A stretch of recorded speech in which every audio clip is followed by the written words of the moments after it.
folks! Today is another makeup sesh and I have another Miss Universe Philippines candidate with me from the province of Misamis Oriental! Hi! Hello! Maayong hapon sa tanan or mayong adlaw, so good day. I am Caroline Veronilla, proudly representing the province of Misamis Oriental.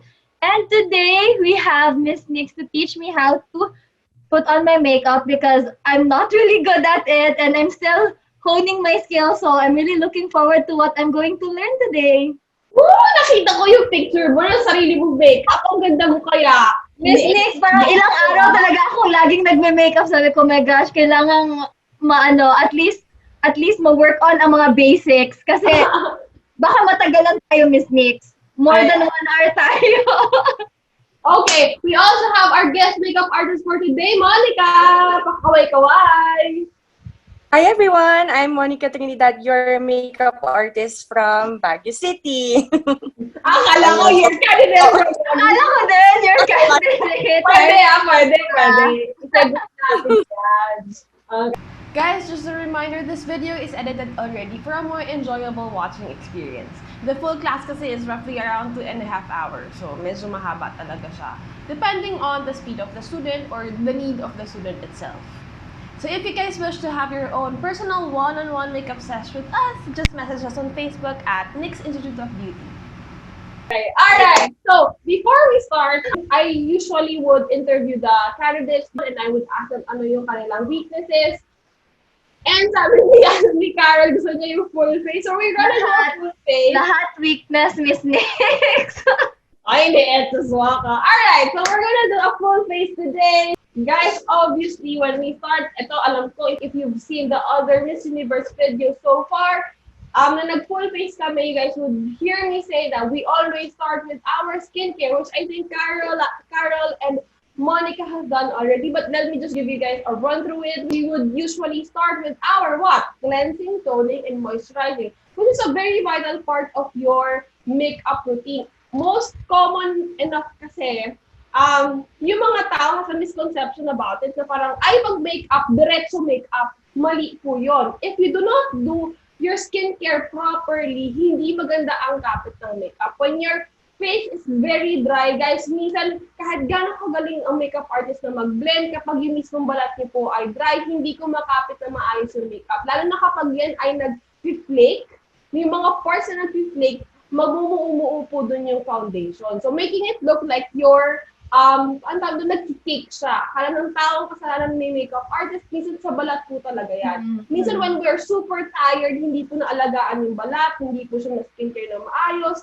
tapos sobrang puyat ka pa. You would hear this on on some makeup artists. Yung mga term namin na yung mukha niya, nire-reject yung makeup. Or most likely, baka na ikaw mismo na-experience mo na yung feeling mo na ganito naman yung normal kong ginagawa. But for some reason today, parang siya nakukulos ng sobrang dali. Nasa skincare mo din kasi talaga yan. So again, I have a fuller discussion about skincare on some of my other videos. So hopefully you guys can follow us to tune in for more tips about that. So back check on our other videos or check out our next videos in the future about skincare as well. But let's go on to our full face. So after your skincare, again, that's cleansing, toning, and moisturizing. Let's go now to our prepping the makeup itself. So we use a primer. What type of primer do you use or what primer do you have, Carol? Wait, ito, no pore blem primer ng Touch in Sol. Alright. What type of skin do you have pala, by the way? Combination po, I think I'm parang oily sa T-zone, pero sa other areas hindi naman. Okay, so you have a combination skin where it's oily here and then normal on the outer part. So, for those skin types, ikaw ba yung tipo ng tao na papansin mo madaling mawala yung makeup sa ilong? Oo, parang yun yung nauunan. Parang mawawala siya dito sa part na to, sa may tip. Alright, so for people who are like that, what I would usually do is I'm going to use a regular primer on the entire face. Let's say, yung mga neutral lang, hindi siya pore filling, hindi siya, yung more on lightweight primer. So there are a lot of primers like that. Like, for example, what I use is this one from MAC, yung Prep and Prime nila. Kapag ganun yung skin type nyo, I would concentrate the entire thing using a neutral or a lightweight primer first. And then what I'm gonna use on my T-zone would be a mattifying primer. Alright? So that's just one option. But of course, you can use what you have right now. So, Monica, pakita mo yung, anong primer gamitin mo, Monica?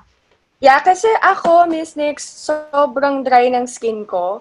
So, na-discover ko tong Hada Labo, parang face lotion siya na moisturizer na rin.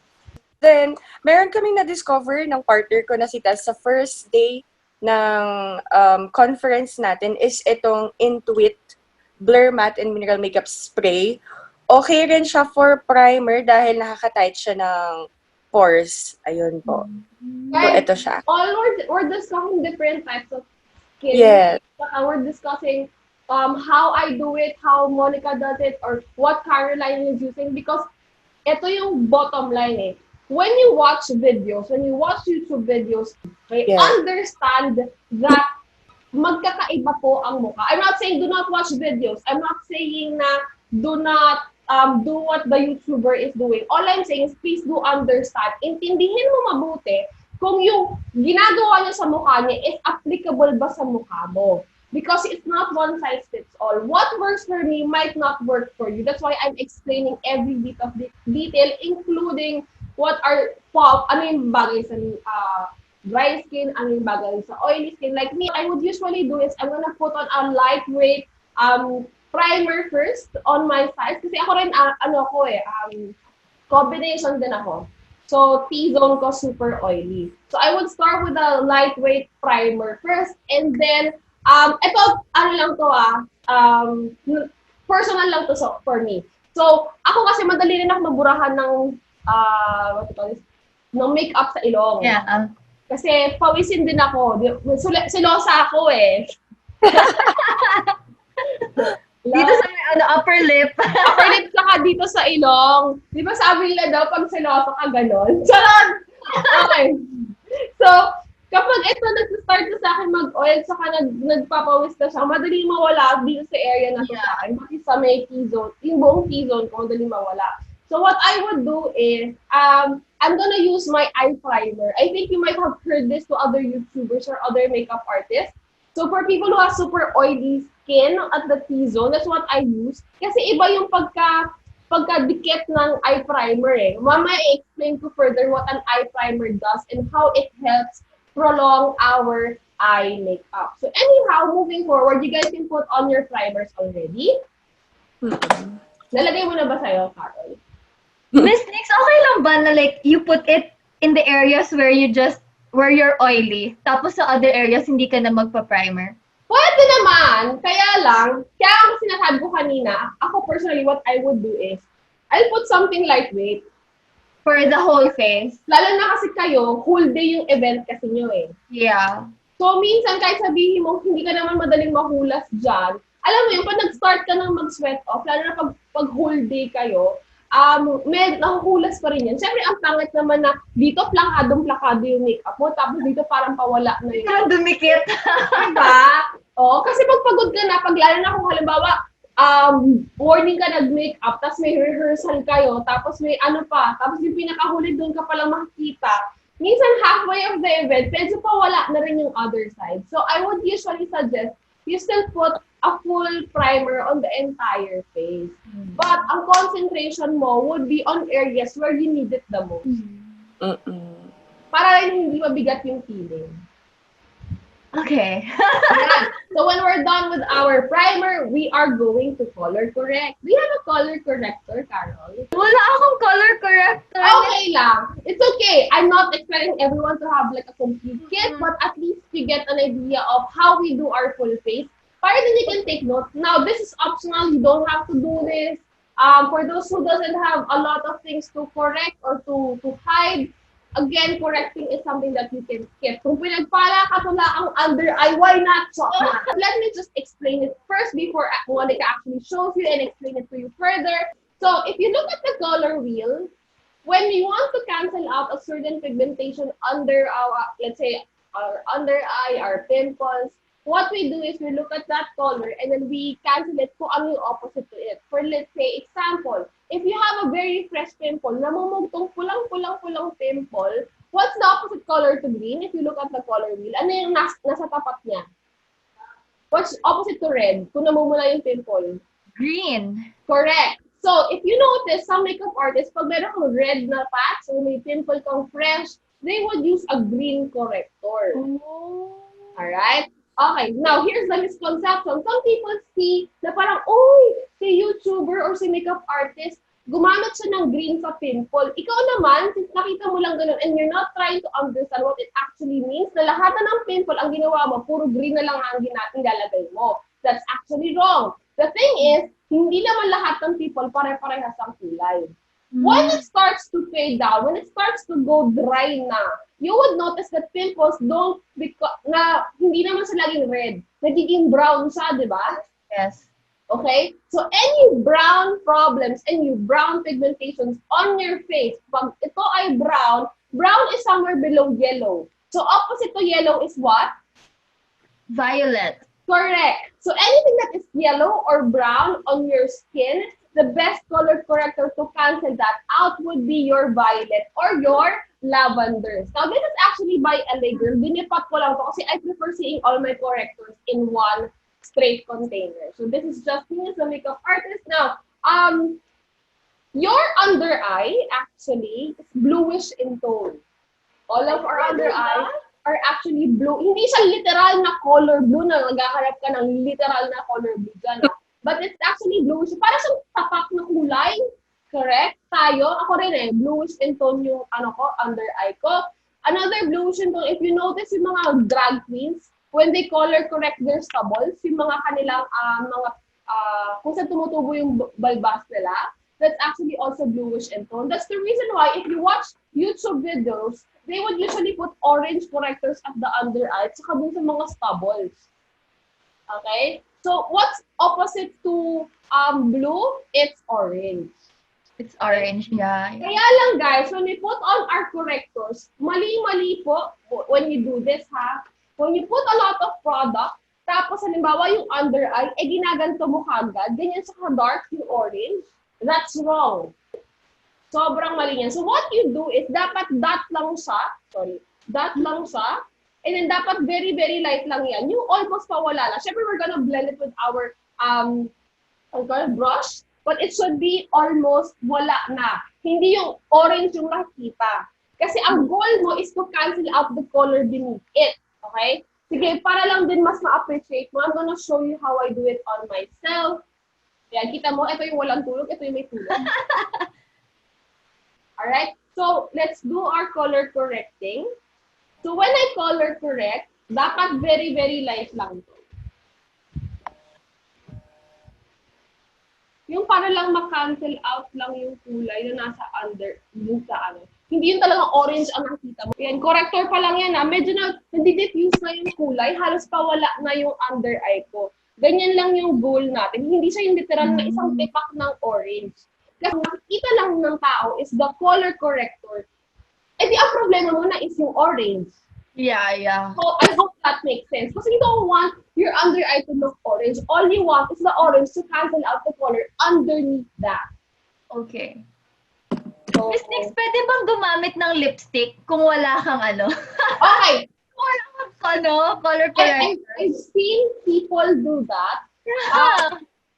The thing is with lipsticks, masyado kasi siyang mataas yung moisture niya kadalasan. Hindi ka naman pwedeng gumamit ng matte lipstick kasi magkakaroon ka na ng matte na orange.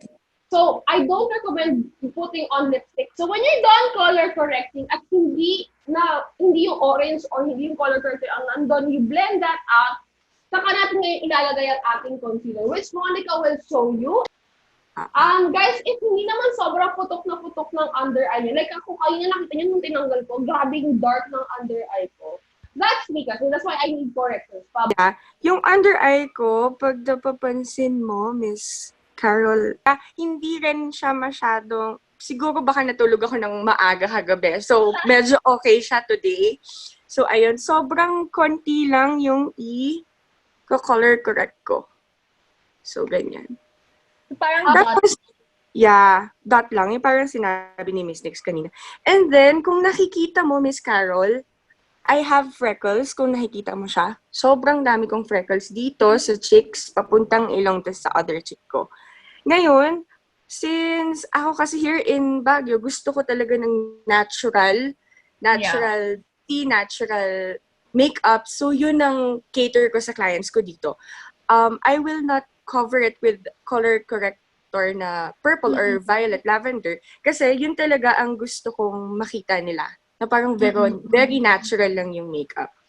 So, ayan. So, ang gagawin lang natin dyan after ng color correct is yung concealer. So, ayan, medyo na-blend na siya. Okay. Okay, so magka-concealer na tayo. Dahil sa concealer, wag yung mga nakita nyo na grabing makapaglagay ng concealer. Yes, oo. Ako Inverted triangle na sobrang laki. Hindi yung nag-over. Kasi, Yeah. ang tendency niyan, pag masyadong maraming concealer, dito sa part ng under eye, pati dito, is parang medyo nagkikiki siya. Wala pang sobrang cakey na. Okay, so, ayun, mag-concealer.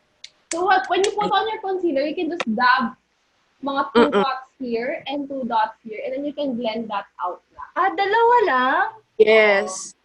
Depende rin naman Depende sa concealer. Kasi yung ibang concealer, like kunwari, I have yung brush tip, so mas madali siyang i-apply for dots. Tapos meron yung iba na nasa canister na maliliit. So, gumagamit talaga sila ng brush. Pero, any other way, ganun pa rin yung paglagay. So, dot lang siya. Siguro, ang Ito tip lang, how do you know gano'ng karaming lalagay mo, is kilalanin mo rin yung product mo. So, kung alam mo enough na natakpan na naman siya, yan. So, kung feeling mo yung product mo, ito yung tipo na kailangan medyo spread out mo, then okay, sige, okay lang. Basta just remember not to put too much. If kakapalan mo, feeling mo parang, ay kasi hindi ko natatakpan yung under eye ko, dagdag ka ng dagdag. Alam mo, most likely ang problema mo, pangat yung concealer mo. Yes. Masakit ba? Pakinggan. Kasi hindi na ako conceal. Hindi na ako. Yes. Most likely pangat yung product. Pero Miss Nix, ano bang magandang shade pag concealer? Is it one shade lighter or one shade darker? Alright, That good depends on the skin type. Good job. Let me answer that. While you are blending, I will answer which color or shade of concealer you will use. It's not, okay. Actually, you have to have both. You have to have one shade lighter and a shade that is actually close to your foundation color. Why? Kapag ang concealer natin is we're gonna use that for highlighting parts, let's say for your T-zone and your under eye, okay lang, sige, half shade to one shade lighter. Pero, if you're going to use your concealer as a pantago ng pimple, mali, nagamitan mo siya ng one shade lighter. Oh. Bakit? Ito, imagine mo, what does light shades do? Light shades, like kaya nga nagalagay tayo sa highlight parts, is obviously, it highlights that part. Yes. So let's say, mawa, naglagay ka ng light shade dito na concealer, ginamit mo siya sa T-zone mo, ginamit mo siya dito. It puts things upward, inaangat niya. So pag ginamit mo yung light shade sa iyong pimple, inaangat mo lang din yung pimple mo na, oy guys, ito yung pimple. Yung pimple. Kasi may iba, they think na dapat lighter para maging light din yung kulay, di ba? Okay, our pimple, okay, yung mga pimple na nakaangat, guys, texture is not something that we can do something wala tayong magawa sa texture. We can do something about. Texture is something that hindi natin pwedeng gawa ng paraan. All we can do is give the illusion to camouflage it. Now, if you're putting a lighter shade on your pimple, hindi mo siya kina-camouflage. Lalo mo lang siyang hina-highlight.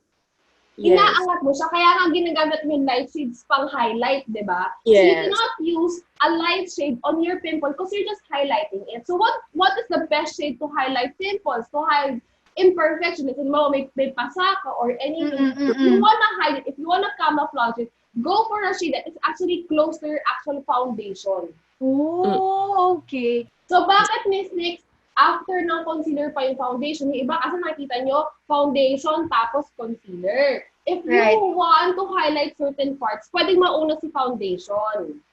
Saka magko-concealer. Kung pang-highlight mo yung concealer. Kaya lang Yeah. take note, guys, if you do that, medyo makapal kasi siya. Yun medyo nakaka-kick. Okay? That's optional. If wala ka naman gustong i-brighten ng bonggang-bongga, wag mo na siyang gawin. That is very optional. Kasi magko-contour ka din naman. Now, bakit po natin, lalo na kung pimple, you want to hide it, di ba? Bakit kailangan mauna si concealer bago si foundation? Kasi si foundation, siya yung totally magka-camouflage, itinatago niya na yung mga gusto mong itago sa ilalim kasi mas magpapantay siya. Now, when you're blending it, lalo na kung may tatago kang pimple, kailangan, pati yung blending mo ha, medyo may technique din yan. When we blend, you have to blend very lightly on certain parts that you want to hide. So, ito yung difference ha. When you swipe, it's sheer. When you tap, there's more coverage. Pati yung pag-blend using your sponge, may technique siya. I repeat, when we tap, there's coverage. When we swipe, that's sheer coverage. So for example, lalo na sa leeg, you don't want full coverage on the neck, napakainit nun. So usually sa neck, I would swipe very lightly. Okay? Para lang sheer, para lang may continuation. Pero hindi ako... Dadaanan lang. Correct, that's actually the correct term. Pero honestly, may gusto kong i-hide dito, mayroon akong pimple na bonggang-bongga. Okay? You blend very lightly. And then on areas that, we can blend medyo mas magpapakin ka na dyan. Alright? So, we can put on our foundation now. So, yung foundation, depende rin kasi sa skin type, no, Miss Rix? Like, kunwari, Miss Carol, sa akin kasi very acidic ako. So, kailangan yung foundation ko, Miss Carol, is one shade lighter para pag nag-oxidize siya sa face ko, okay yung labas. Are you a type of skin na kapag napapansin mo kapag after a while nagda-darken yung foundation sa'yo? Parang hindi naman, Miss Nix. Parang nag-blend lang. So you have a normal skin type in terms of like being acidic or not. Ibig sabihin, okay, why are we asking if you're acidic or not? Kasi pag acidic ka, foundation tends to go darker, guys. Yeah. Best shade mo is not the face, not the hand, not the back of the hand. It's actually the neck part. So somewhere below here. Below sa pangit here. Kasi alam mo kung bakit leeg? Kasi pag ang hinabol mong kulay is yung leeg. Kasi kadalasan hindi magkakulay ng bonggang-bongga. Oo nga. Ang hinabol mong kulay yung sa leeg, automatic yung mukha mo, pantay na dun sa leeg mo. Yes? Not unlike kapag hinabol mo yung mukha mo, minsan pipilit mo mag-full coverage pati sa leeg. Oo, dito na yung iyan. So, ayun yung foundation ko is really one shade lighter. Dahil nga, Miss Carol, I am very acidic. Okay, so ayan, I am using a foundation brush. Yung iba kasi ang ginagawa is parang kinakamay nila tapos saka magbablend ng blender. But ako, mas gusto ko yung round tip na foundation brush and then saka ko i-blend ng blender. Yung isa ko din problem is, Nix, I don't know how much foundation I should put.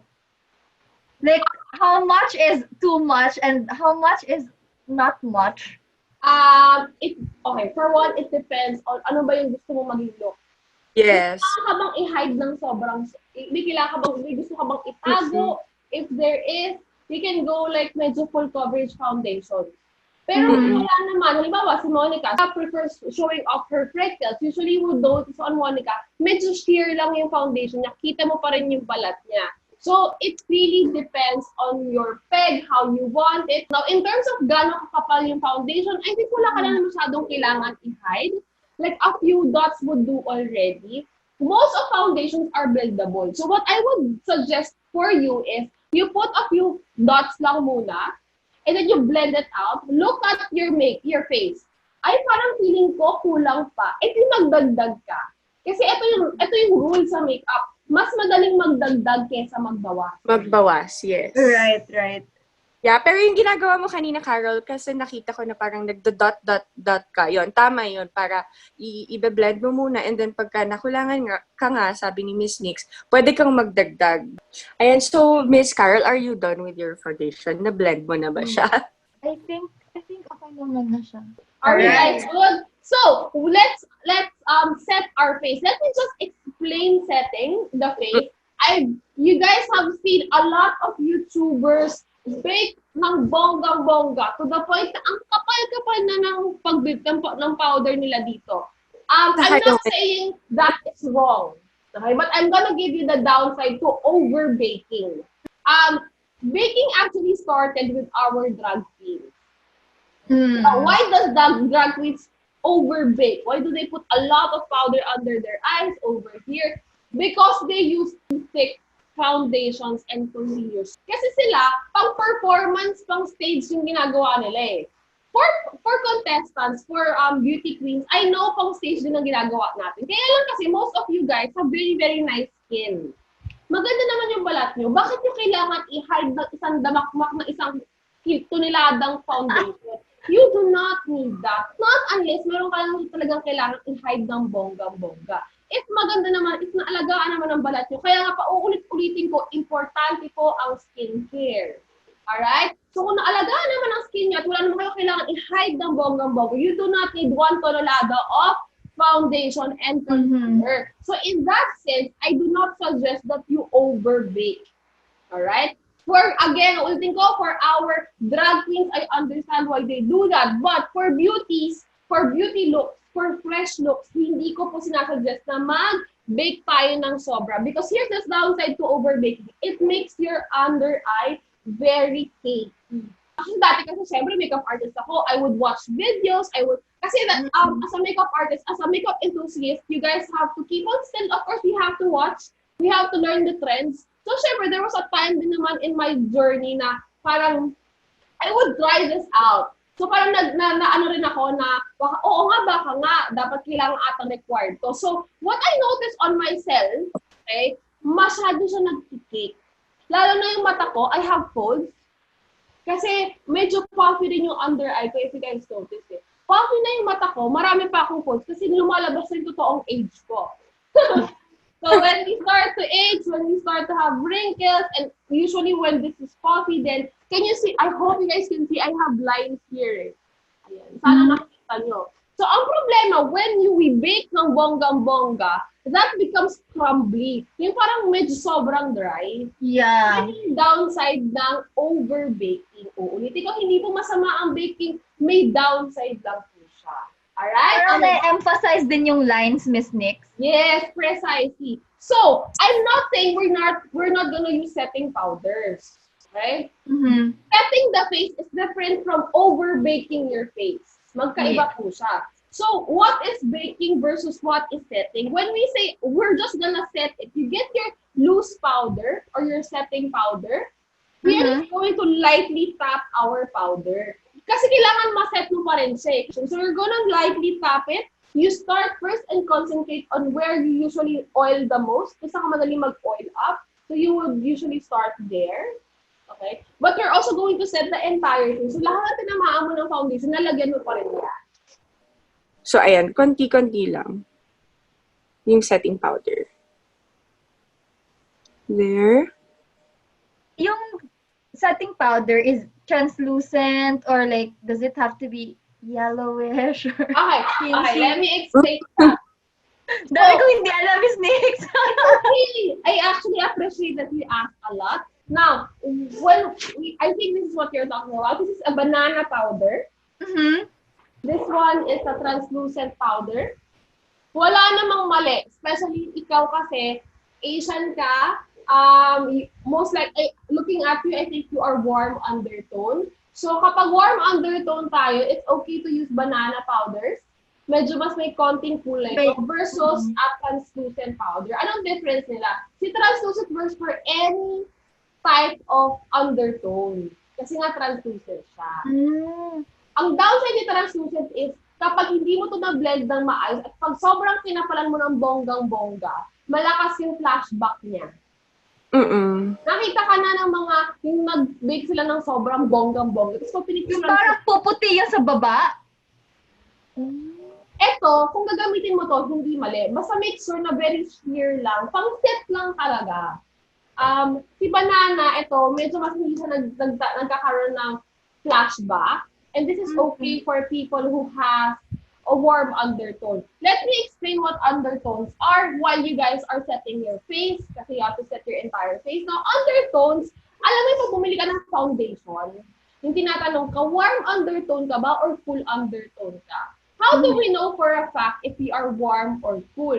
First and foremost, a majority, not all, but majority of Pinoys, since we are Asians, we are actually warm undertone.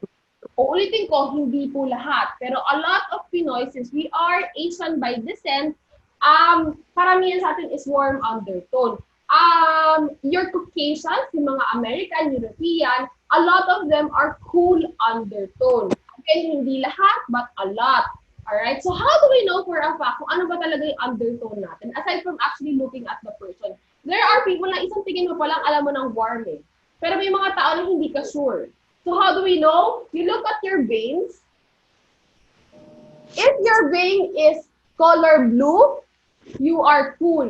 If your vein is green, you are warm. That's super good to know. May bago talaga ako natutunan today. Okay. Safe ka na magbe-bake. Yes. Miss Nix, paano yan? Tinitignan ko yun. For those who are watching, Miss Nix, paano yung vein ko po? Para akong may blue, para akong may green. May green. Tapos may violet pa ako. Alien po ba ako? Okay. If you have blue, if you have green, plus you have violet, you are neutral. Meaning, you're not warm, you're not cool. Kaya pag pumunta ka ng mga nagbibenta ng foundation, ng mga nasa stores, they have a cool, a neutral, and a warm undertone shade. But usually here in the Philippines, kaya hirap makakuha ng foundation ng mga foreigner dito sa Pilipinas because I have noticed that majority of sellers ng makeup here in the Philippines, karamihan ng binibenta nila are warm undertone foundations. Kaya pag pumunta ka kay MAC, kaya nga sikat na sikat yung mga NC shades ng MAC because their NC shades are actually warm undertone. Please do correct me, MAC, if I am wrong, but alam ko ang NC shades nila are their warm undertones. Yeah, kasi ako warm undertone ako din. Yun ang foundation ko kanina. Si N16 ni MAC. Yes. Does So, that ayun, answer your warm kinemer? Yeah. And then, Miss Carol, so, Yes. syempre, since na-set mo na yung face mo, ng ng powder, we also need to set yung neck natin. So, paunti-unti lang, pantayin mo lang din siya. Okay. Ayan. Parang ikaw, tatanong kita, ano mas inuuna mo? Yung face mo, yung base mo, o yung eyes mo? Face. Okay, great. Ako kasi ganun din ako. Pero guys, dun sa mga taong inuuna yung eyes nila, hindi siya mali yun. That's not wrong. May point din naman sila. Kasi sila, inuuna nila yung eyes nila kasi ayaw nila ng fallout. Okay? Kaya lang, okay, hindi po mali yan. Ako kasi, mas prefer kung inuuna yung base ko. That's me. That's where I'm sanay. Kasi din naman, I have a specific technique pa paano kung hindi maraming fallout, which I will explain to you later. I'll show you how I do my eyes. Now, wala tayong fallout masyado. Or wala tayo talagang fallout. Okay? I have a specific technique. Alright? So, uulitin ko, hindi naman po mali kung kayo ay inuuna niyo yung mata niyo. Ito lang kasi yung kung saan kami sanay. Alright? Yes. So, after we do our base, usually ako ang next ko would be the brows. Ikaw, Carol, after doing that, what's your next usually? Brow, same. Alright, awesome. I would usually do my brows because I would like to frame my face first. Yung nakikita ko kung saan ko i-place yung bawat Right. shadow, lalo na sa mata. When I frame my face also with the contour, kita ko na mas na-visualize ko na siya kasi kita ko na yung brows ko. Ako as a makeup artist, if you would check out my Instagram, I do my brows differently. I play with my face. Like, I have brows na bushy lang siya, yun yung uso kasi ngayon. I have brows na clean lang siya, pero medyo natural looking. I have brows na sobrang plakadong-plakado. Alam niyo yung mga Perfect. Oo. I have brows like that. The thing is with those types of brows is, for those who are watching, hindi po yun mali. Okay? Kaya lang kasi pawala na siya sa uso. But as a makeup artist, I still do that because I want to show the variations of things. Kasi I have people who are watching me, who are looking at my Instagram na, ay, pwede pala yung ganitong brow, ay, pwede pala yun. That's also applicable doing like plakadong clean drawn brows kapag wala ka na talagang buhok. That's me! Wala masyadong buhok sa kilay. Alright. Guys, if you look at Carol, she has a microbladed brow. Yes. Eh, baka kasi magulat kayo bakit meron na siyang brows or bakit parang hindi ka naman ganyan mag-brows, Miss Nix. Alright? So, she has a microbladed brow. Naka-microblade ka rin, ano, di ba, Monica? Yes. Ayan! Monica, appear! Kakampi ka. So, ayun.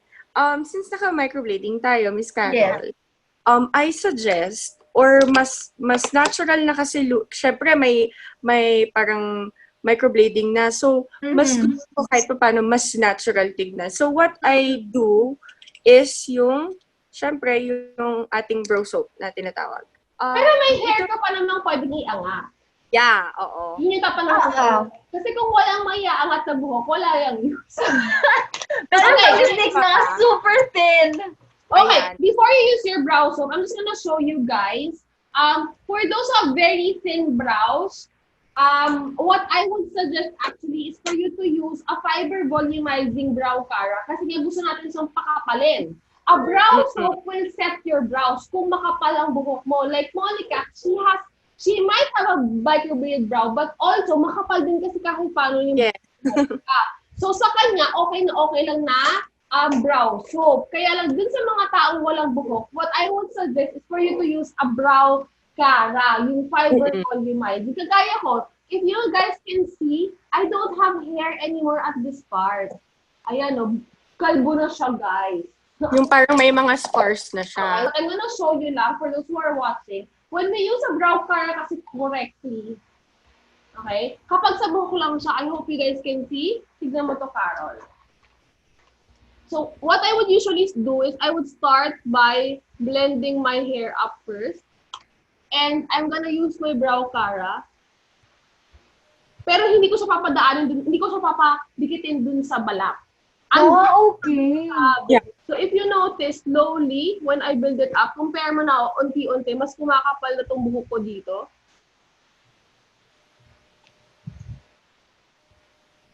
Ayan, kita mo, mas kumapal na siya versus this one. So for people who doesn't have hair, but would like to opt for the natural bushy brow ngayon, kasi pag tumingin ka ng mga celebrities, no, sila Nadine Lustre, ayan, puro ang brows ng mga yan, puro natural na, bushy brow na kasi yung uso ngayon, hindi na po kasi sobrang on piece. Yeah. Ayan. If you notice my brows at this side versus at the other, mas kumakapal na siya, guys. Ayan. Mas nagbubush up na siya. So, Monica, pakita mo naman yung brow soap. Ayan. Okay, so yung brow soap, Miss Carol, bagong open mo ba yung brow soap mo? Yes.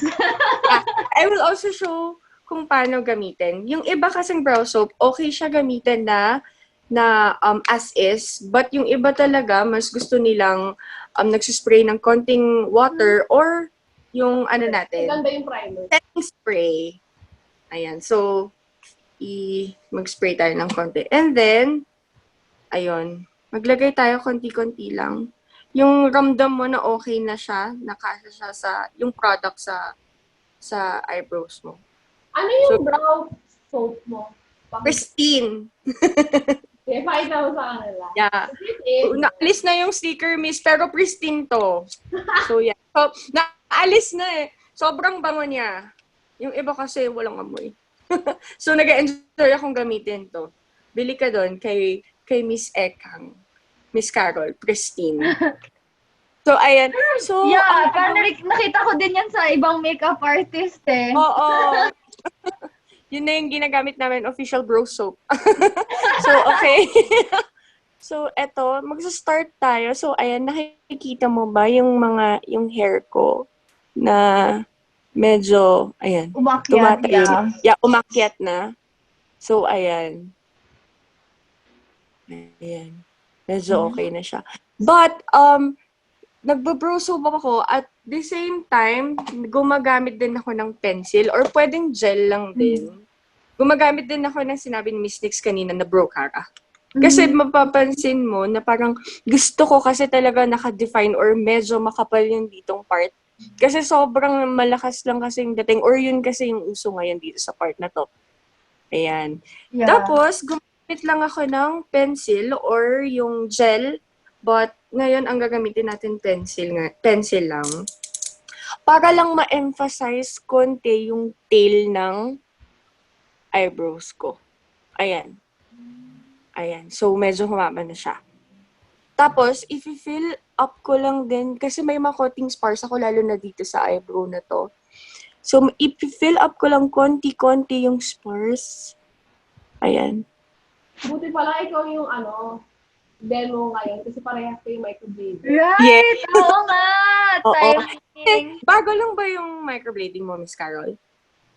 Mga July last year. Yeah. Kasi hindi natin may iwasan or syempre may mga retouches pa yan, no? Yung akin kasi is second retouch na to. But, syempre kahit pa paano hindi natin maiwasan mag-fade din siya. So, syempre lumalabas din konti-konti yung spars natin. So, ayan. If you fill up mo lang yung mga konting spars, and then aayusan mo ulit siya ng gamit yung spoolie.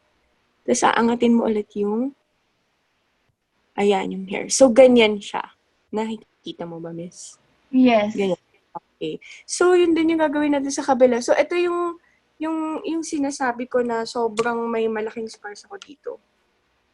Ayan, nakikita mo ba? Meron siyang, akala mo parang may ano siya na ewan. Diyan. Hindi naman masyadong kita, Miss Monica. Sorry, ma-arte talaga ako. Martin. Ayan. Sobrang maarte ako. Pinipigilan ko lang talaga, pero since umiingit. Ayun, so naayos na natin siya ng brow soap. Then, uunahin kong ayusin yung spars ko dito. Ayan, medyo nawala na siya. So, hindi na talaga masyadong fini-fill in yung dito malapit sa bridge ng nose, no? Actually, Ayun din. hindi like, pag sobrang dark nung Oo. microblade mo, minsan Oo. kapag pa nga namin. Masyado, parang yung iba kasi ang nangyayari niyan, Miss Carol, is parang nasisira yung pag nilagay mo na yung nose line or maitim na siya dito. Masyado nang matapang yung itsura ng kilay mo. We want it very natural. So, since naka-microblade ka na, okay na yun. So, ang inaayos lang natin is yung tail ng eyebrow and yung mga konting spars lang.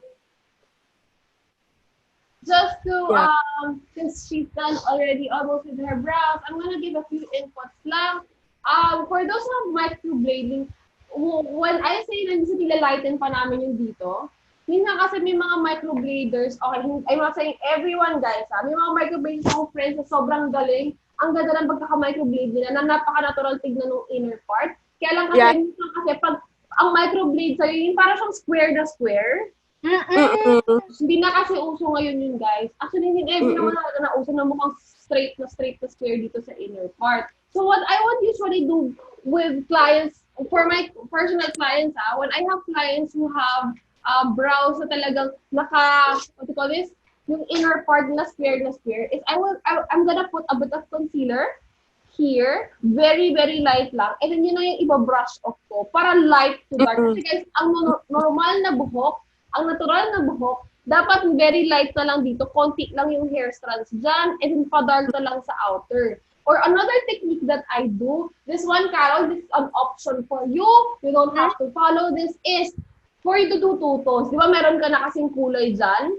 Ang gagawin mo is, you can darken the outer part lang. So if you have a darker brow shape, brow color, dun ka na lang sa outer part mag-darken. Pero di ba, Miss Monica, may specific na like arc sa eyebrow na bagay sa shape ng face? Okay. Let me explain the shapes of your brows. When your face is below, the ideal brows is for you to put an arc. When the face shape is long, alam mo yung mga Korean brows na straight? Yeah. Ayan, Korean brows would match a face with a long face. Kasi ayaw natin siyang humaba lalo. Kasi pag mahaba yung mukha natin, tapos nag-arc pa tayo, lalo mo pinapahaba yung mukha niya. Kaya sa taong mahaba ang mukha, bagay sa kanila yung Korean brows, kasi it stops elongating the face. Looking at your brows, I'm actually okay with your brows na. I like that there's a bit of arc lang, pero very, soft lang yung pagka-arc niya. Kasi kung iaangat natin yan ng bonggang-bongga, masyado niya ipupull yung face mo. That's why I'm okay dun sa art mo that you have an art somewhere around here pero very subtle lang, hindi sobrang taas. How do you know if the placing of your art is perfect? Yung tip of the nose, you look straight lang. Yung gitna ng mata mo, ayan. So yun yung magiging arco mo. Oh! Yan. Dami kong natutunan today. Tayo halfway. Alright. Wala pang mata. Not from the tip of your How do eye. you know your tip of the brows? So tip of the nose, so tip of the eye, yan yung end ng brow shape natin. However, may however yan.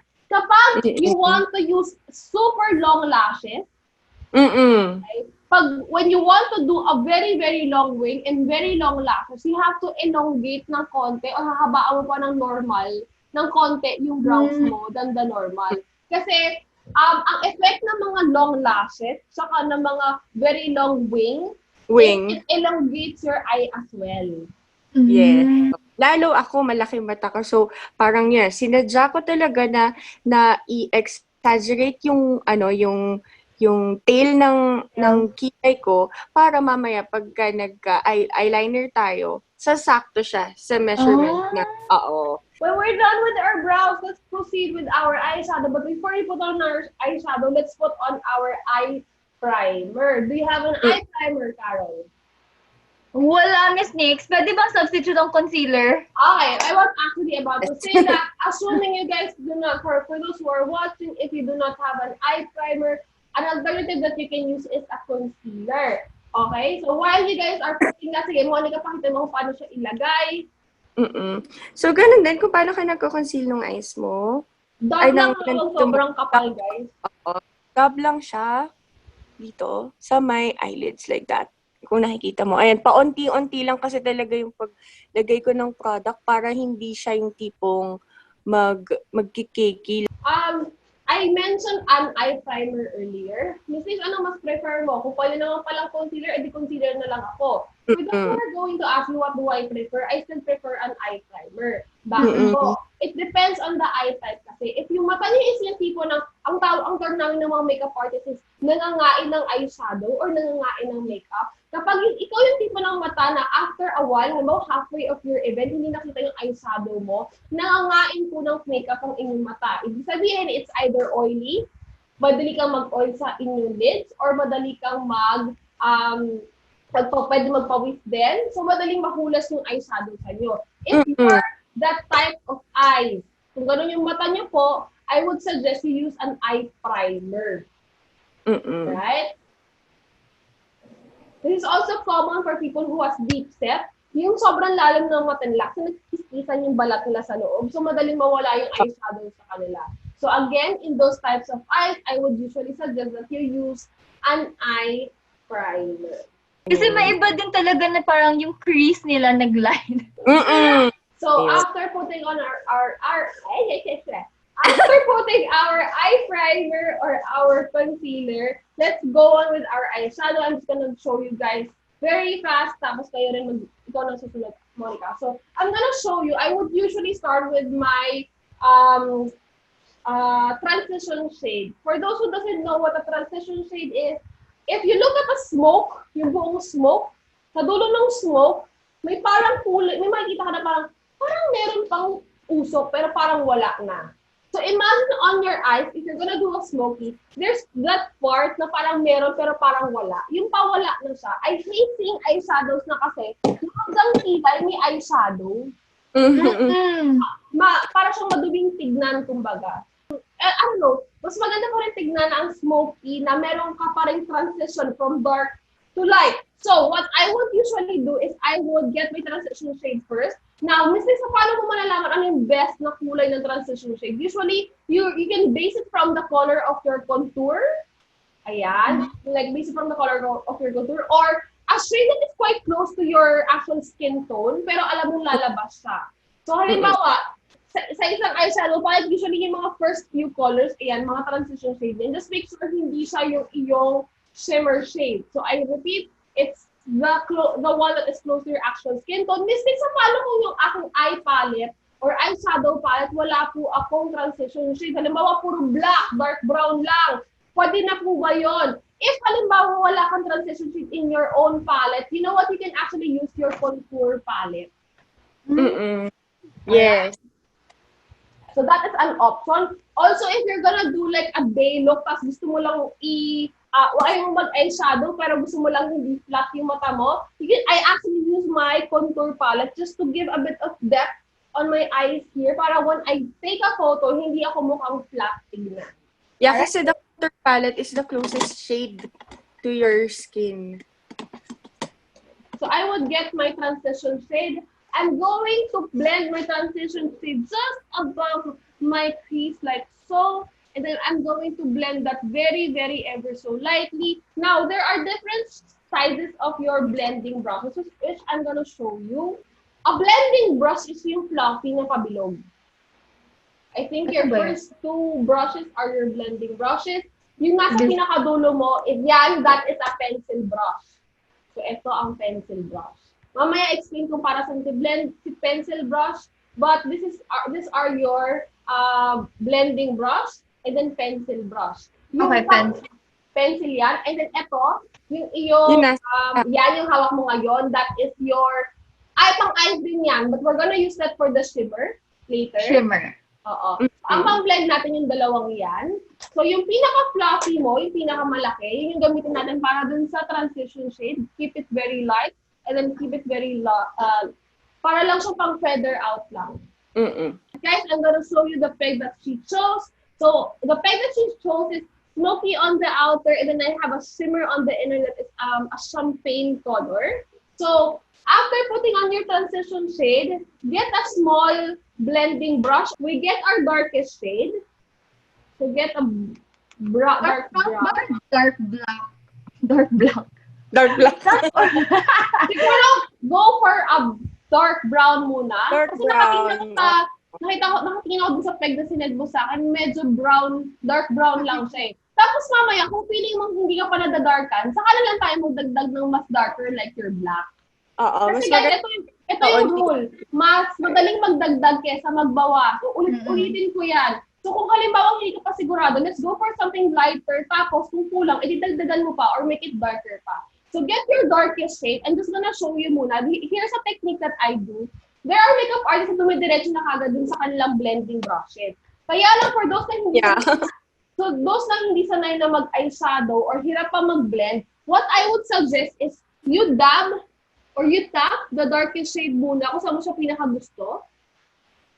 Okay, so we're gonna concentrate that, basing from the peg that you sent, we're gonna concentrate that at the corner of your eye. So tap it lightly muna. And then get a clean brush or the brush that you use for your transition shade. And then blend that out. Para hindi ka nabibigla na parang, oh my gosh, sobrang dark na. Ang problema kasi kapag ito yung ginamit nyo, let me guys show you. Kapag ito kagad yung ginamit nyo, pag nagkamali kayo, kasi nilagay mo kagad yung kulay, minsan ang dark na kagad. Kita mo yung difference? Ang hirap ng i-blend out nito. That's why I'm showing you guys an alternative of building it up na lang.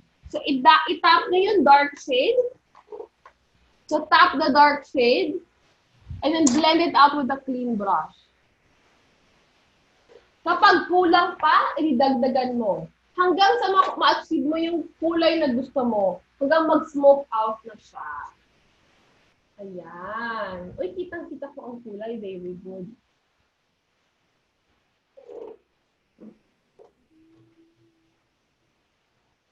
Okay. Karen, kamusta naman ang ECQ experience mo? Anong pinagagawa mo sa bahay mo? Actually, Miss Nix, I'm busy with work kasi sa organization ko, which is World Vision, naka-work from home kami. Kaya Monday to Friday, my office. So that's what I'm busy right now. And at the same time, yung mga fundraising campaigns, because I'm helping Kapit Mindanao, which is a digital fundraising campaign for 20 Mindanaoan communities. So, yon. And at the same time, nag-aalaga sa sister kasi cancer patient. So, extra care. So, what's your work? Like, what's your line of work exactly? So, World Vision is a child-focused organization, more on NGO work, Miss Nick. And ngayon kasi meron kaming ongoing na emergency response. And the work that I'm doing is more on writing and creating content for our sponsors, encouraging them to donate and informing them kung ano yung ginagawa namin sa field, anong ginagawa namin sa communities, how we are helping, how we are spending our resources. So yung pagbibigay namin ng vegetable packs, ng personal protective equipment, yun. Lahat yun, ako yung nag-inform sa mga sponsors and donors namin. Wow! Parang at the same time, nagiging ano mo na rin sa ano, parang, ang tawag mo doon, may term kayo doon eh. Nagiging advocacy mo na rin sa in a way. Yes, actually, advocacy work talaga siya, Miss Nick, since I started. So, parang natutuwa na lang din ako because it feels like I'm not only doing work, but I'm also doing something that, parang feeds my soul, parang ganun. Miss Nick, dark na ba to? Dark na yan. Actually, I would suggest, get your clean brush, tapos i-blend out mo lang. I-blend mo na. Ayan, Miss Carol, sige, sabay tayo mag-blend. Sige. Siguro, okay naman. Feeling ko lang yung sa side, yung itong side, medyo kulang pa ng konting blending. Mas dark siya ng konti. Ewan ko kung sa camera lang ha, or baka sa ilaw mo. Ikaw ba tinitignan mo, pantay ba siya? Feeling ko mas dark ng konti yung side na sinabi ko. Mas dark talaga sa Miss Nick. Oo. Yun din, hindi ko masyadong, pag naglalagay ako ng makeup, Miss Nick, mas dark ito, mas defined itong right side kaysa sa left. Okay. One, dapat ang ilaw mo nasa gitna. So, halimbawa, may mirror, meron kang, basta kung ano man yung, bawa may, sa window ka lang, dapat nakagitna ka lagi. Kasi pag nasa side yan, minsan may part na mas dark. That's one. Two, notice pag nag-blend kami, okay, ang napansin ko kasi dinarkan, inulit-ulit mo yung step sa isang side muna. So kami, ang ginagawa namin, para just to make sure na pantay siya, when I put my dark here and then blend it, I would do the same at the other side muna. Tapos, gusto ko siya mag-darken, tignan ko muna, ay gusto ko pa mag-dark, uulitin ko siya ulit ng sabay. That way, mas ang pantayin. Kasi ang tendency mo minsan, pag tinatapos mo muna yung isang side, nakakalimutan mo kung gano'ng karaming pigment yung ginawa mo sa kabilang side. Oo, or gano'ng karaming product yung nilagay mo or dinab mo sa kabilang mata mo. So that's one technique. Go, parang pa-isa-isa ka lang. I'm not saying those who are doing their one side ng sabay-sabay mali. Kung sanay kayo sa ganyan, why not chalk not? Again, this is for those na naghihirapan magpantay. I would do my eye ng one step at a time. Pantay na ba? Ayan, medyo okay naman na siya. Okay naman. Dinagdagan ko na lang ito kasi parang hindi na siya matatanggal dito. Pero okay naman. So when we're done with our dark smoky sa taas, ako kasi like I said, step by step ako. So I'm gonna go with balik ako dun sa dark shade ko. I'm gonna use my pen brush. Okay? Or my pencil brush. And then I'm gonna dab on my darker shade and then I'm going to put it at the lower lash. Pero very light lang. Ayan. Ayan. Konti-konti lang yung lagay ng product. Para hindi ka mabigla kasi medyo mahirap or pagka nagkamali ka dito, baka mag-smudge. Ayan. Yan, nakikita ko. Okay siya. Okay yung ginawa mo.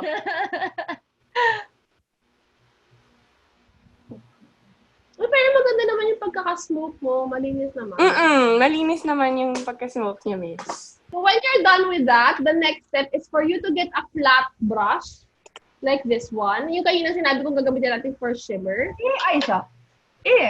Alright, awesome. Now get your, get your shimmer shade. Okay. Anong shade, Miss Nick?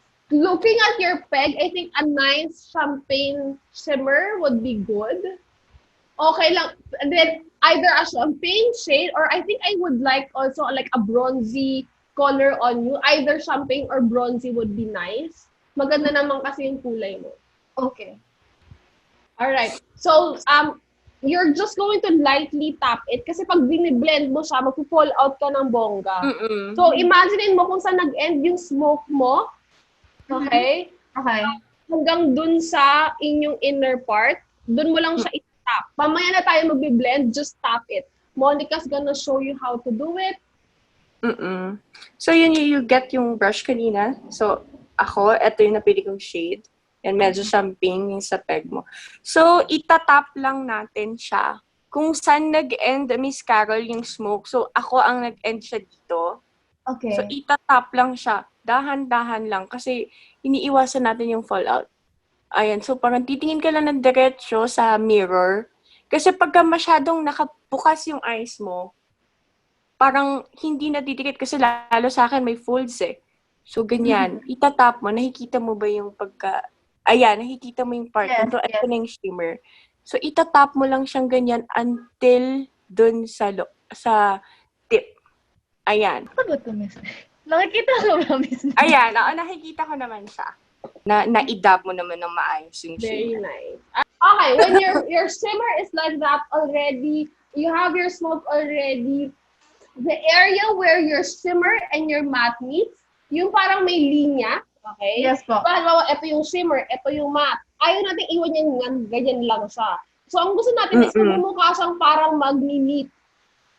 Okay? Oo. So, yung line kung asan yung shimmer tsaka yung matte, just on the area where it's meeting, we are going to lightly blend that part. Pero, do not swipe it.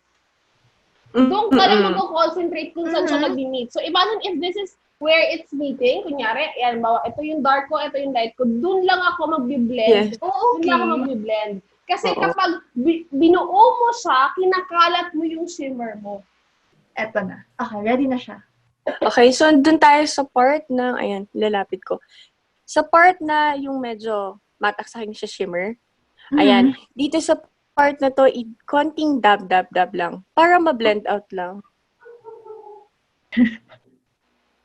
Ayan, nakikita ko. Okay. Ayan. Perfect. So when we're done with that, let's put on our tight line na. You know how to put on tight lines?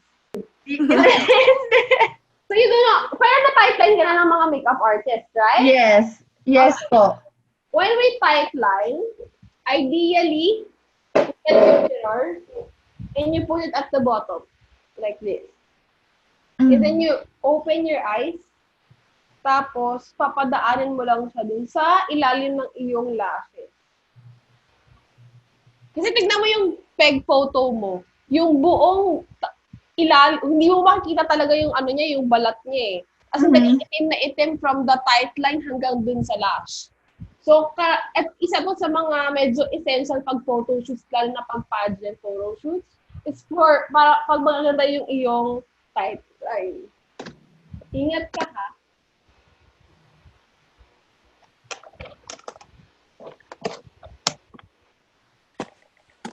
Hindi wag. In fairness. Buo ba? Oo, buo. Buo sa taas, Miss Nick. Do you have a nude or a cream waterliner? Or a brown? Ayan. Brown, Miss Nix. Ayan, okay yan. Okay, brown. Sa buong line naman. Sa baba. When we're done with our waterline and with our tight line, let's go with our wing eyeliner. With our wing eyeliner, is it something that you're comfortable with? Are you like, magaling ka na mag-wing? Recently ko lang siya parang na-pin down, Miss Nix. Sometimes like, medyo mababa pa rin, pero ngayon parang... Perfect mo na siya. I'm gonna give you a tip on how to perfect your wing. And then Monica's gonna share her tips. But Yes. when I do my wing eyeliner, how would you know kung saan mo siya dapat iaangat? Okay? A guide that you can use is you look at your waterline. So imagine if yung waterline mo tuloy-tuloy, saan siya magtutuloy-tuloy? Kasi minsan ang ginagawa ng iba, literal nagagawa lang sila ng ganon. So imagine, tingnan mo itong mata ko ah. Kung halimbawa yung mata ko pa-curve siya, di ba? Kung ginawa kong straight lang siya dito, mukha siyang weird. So you look at your waterline. You imagine if your waterline is tuloy-tuloy, where will it go? So most likely yung sa akin pag ganyan. Can you see? Okay. Hindi siya pa ganon. Alright? So that is your indicator where you wanna put it. Also, here's another tip. Minsan din kasi kahit gano'n ka nakagaling na makeup artist, meron kang off, may mga oras na medyo off ka mag-eyeliner. Or ikaw mismo, kahit sanay ka na sa sarili mo, may mga araw na parang, oh my God, ba't hindi siya pantay? O kaya bakit hindi mo siya feel today? Oh. So what I did was, what I did was I would get an angled brush like this one. And then I'm going to dab on my darkest shade. Yung ginamit kong eyeshadow na darkest. And then I'm going to line my eyeliner first with my eyeshadow. Bakit po eyeshadow? Kasi kung hindi siya pantay, halimbawa, hindi ka happy, ay bakit ganon? Hindi siya pantay, nasa baba ito. At least yung eyeshadow, pwede mong i-blend out. Kapag eyeliner, pag nagkamali ka na, minsan ang hirap na niyang pantayin. Yes. Bura ka ng bura, o ulitin mo ulit, buburahin mo siya ulit. At least pag eyeshadow, mas madali siyang, ay wait lang, parang masyado itong mataas. I-blend down ko nga. Ibababa ko pa siya ng konti. Kapag happy ka na, saka ka ngayon mag-eyeliner ng liquid. Ayan. So, gawin mo muna yung marker. So, do a marker first. Saka tayo mag-eyeliner, which I will show you. Sana may sense kahit paano yung sinasabi ko. Sarap. With Monica's eyes kasi, her corner, yung corner ng eyelid niya, para lang sa skits nyo, at yung corner ng eyelid niya, ng crease niya, is almost kapantay na halos ng corner ng eyes niya. Yes. If Monica makes a very long wing, mapuputol yun sa kanya. Kaya mapapansin niyo yung wing eye ni Monica, napakaliit lang. Kasi pag ginawa niya makapal at ginawa niya mahaba yan, mapuputol yung wing eyeliner sa kanya. So guys, understand, kung halimbawa yung tinuturo namin sa inyo ngayon, hindi kayo dun sanay, tapos alam nyo namang maganda na tignan yung ginagawa nyo, we do not try to push na gawin yung ginagawa namin if it's not gonna work well with you. We're sharing some tips on how we usually do it. Now, in my case, let me just show you, I would start with wing first. Yung mata kasi mo, Carol, when I look at it, yung fold mo is actually hindi mababa. So you can actually play with your wing eyeliner depending on your look. But I don't suggest you make it too long. Almost yung parang kay Monica. Pero pwede kang mag-go pa ng konti kasi malaki yung space nung sa'yo. But let me show you how I do it. Personally, for me, I would start with my wing first kasi mahilig ako dun sa maganda yung tip ko. Yung matulis yung tip ko. Kay Monica kasi hindi pwede yun. Sa akin kasi, I like putting on like a very, very nice matulis na wing. So I would start with my tip first.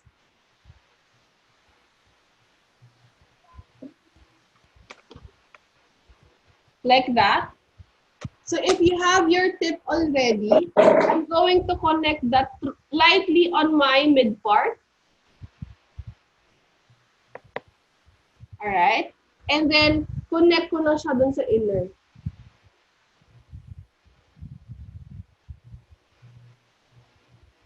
Yeah. So that's how I do my eyeliner. Ayan, Miss Carol, as you can see, hindi masyadong, may wing yung eyeliner ko, but not sobrang parang mahaba. Pagka mineasure mo naman yung tip ng eyebrows sa nose mo, okay naman siya, as you can see like that. Ayan, ganyan. There. So, dapat magka-line pa din ba? Not necessarily magka-line na magka-line. Mm-mm. So at least hindi siya mukhang bitin. So Yes, kailangan mukha siyang balanse. Yun yung term eh. Kailangan balanse yung tignan yung mata mo sa brows mo. Assuming lang, Miss Nix, bakit ganun, parang feeling ko hindi siya pantay when I look at the mirror. Kasi ikaw yung makaka-gauge din ngayon. What you can do is you get an angled brush or a flat definer. Get your concealer. So kapag halimbawa, medyo dudumihan ko ng konti yung eyeliner ko. Ayan para sa'yo, sisirain ko ang aking So, halimbawa, ayan, Okay. dumi, diba? Halimbawa, ay, pangit yung pagkakagawa ko, or ay, hindi pantay, ganun. So, imbes na buburahin mo siya, you would try to, may mga ano kasi na tinatry nilang burahin ng cotton buds or ano, nasisira kasi yung base mo. So what you do is you wait for it to dry lang talaga totally.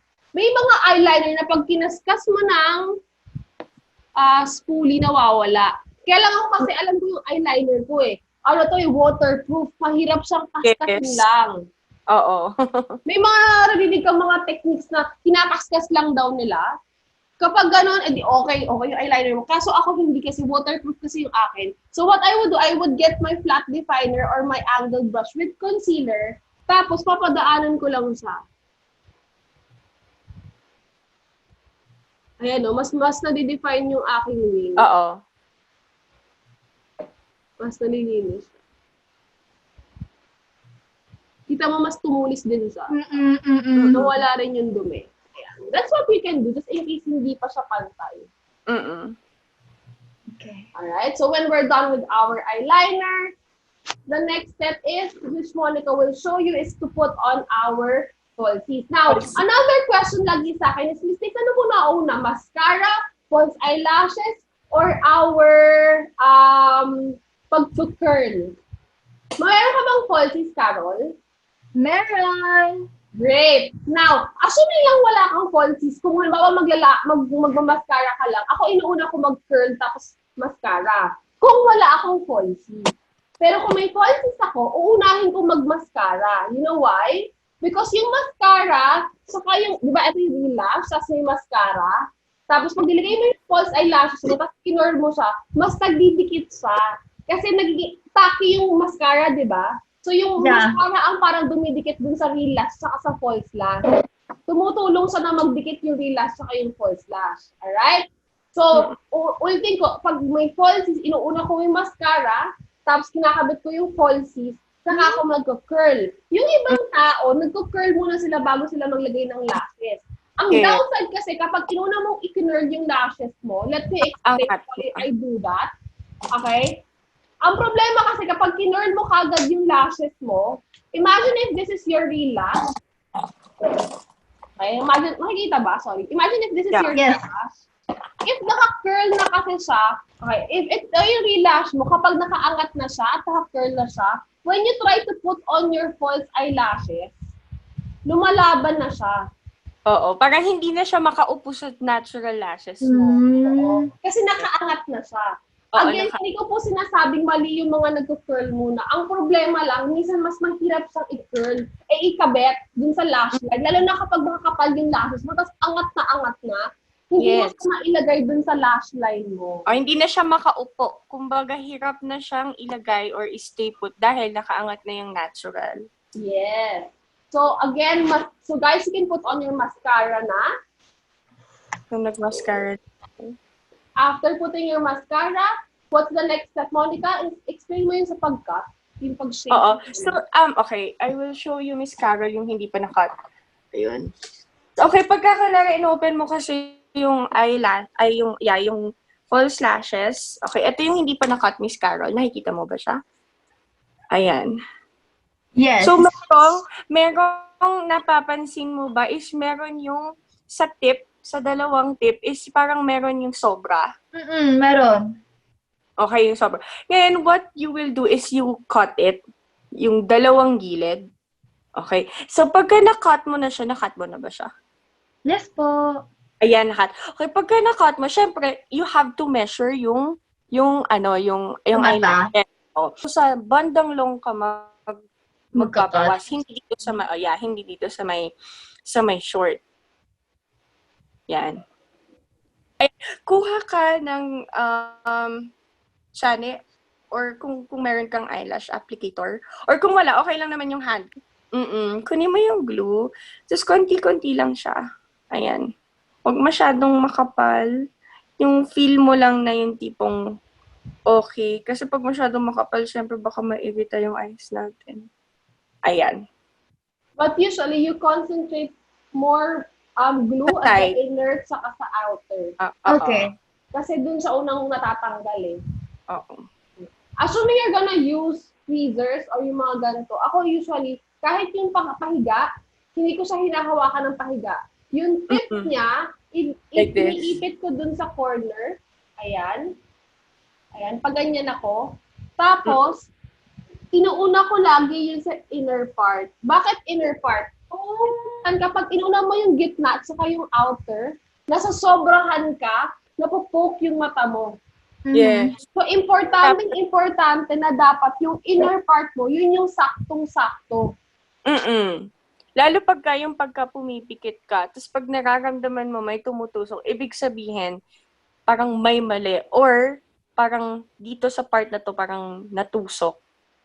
So, dapat talaga unahin sa inner part siya. Ayan, so, pagka nalagay na yung glue, siguro wait for 30 seconds or so. Wag yung ilalagay mo yung eyelashes, Miss Carol, sa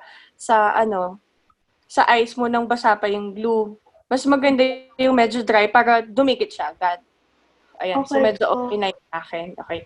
So, ang gagawin natin is yung technique ni Miss Nix na dito sa inner muna. Ay, before I forget, yung ibang tao, ginaganto yung lashes, ha? Oo, Depende sa lashes. Kasi minsan pag yung lashes, ang tigas-tigas niya, yung diretso siya, ang hirap ikabit dun sa mata. So, napapansin mo, okay? So, ayan. Yung akin, very lang siya, light. Parang natural.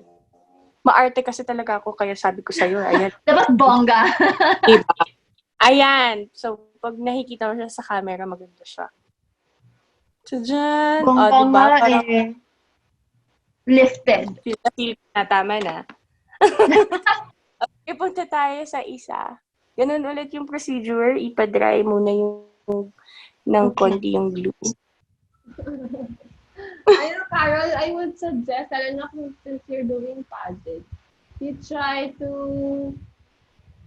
get yung slightly, not naman thick, yung parang ganyan lang kay Monica. Oo, ito hindi Oo. thick eh. Hindi siya thick talaga eh. Pero ayan, very parang natural looking siya na. Ayan. You can get something like that. Kasi medyo hindi kita yung lashes mo sa camera. Yes, actually, very lang siya. Parang pang everyday lang siya, Miss Nix. Yung ganito. Alam mo, pwede mong gawin dyan, pwede kang magpatong. Pero huwag mo na gawin ngayon. Pero pwede kang hanggang 3 patong dyan. Yeah. Pwede mo Actually, yung makeup artist ko, nung ginamit namin to, mga 3 ganito ata yung pinagpatong-patong niya. Kailangan mo magpatong kasi wala, hindi kita sa'yo. Oo, very light lang. Or eto na lang, nasa Shopee meron ito. Baka tawagan tayo ni Kuya Will. Salamat, Shopee. Thank you, Shopee. Thank Kuya Will, baka naman. Baka naman. Shopee. Kaming tatlo. Oo. Ganda Kahit namin lashes ito. na nga lang kasi yun yung plinag namin. Char! Alright, so when we're done with our lashes, so basically that's our eye look. If you can, Caroline, siguro, make your lower lash thicker pa with your mascara para lang mas mabuhay pa ng konti. Yan. Okay. Sabay tayo.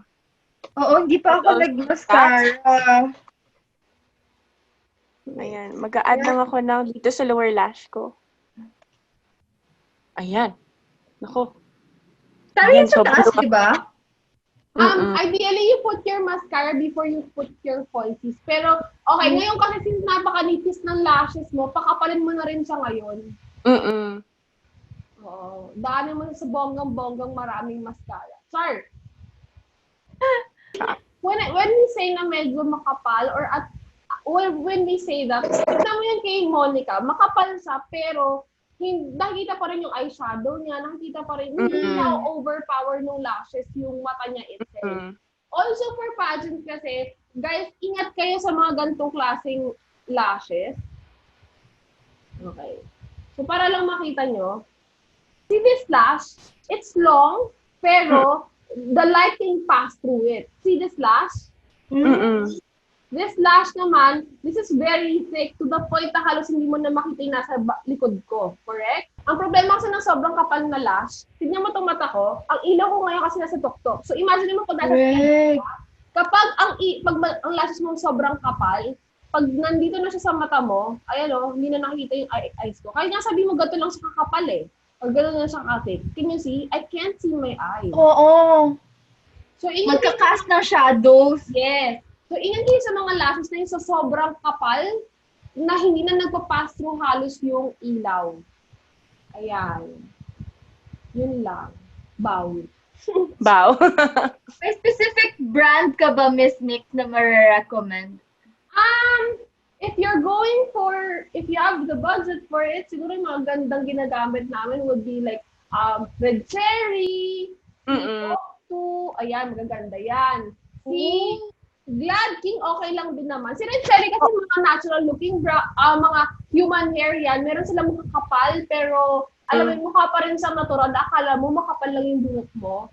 So, yun yung gusto ko kay red cherry kasi mukha siyang totoong buhok.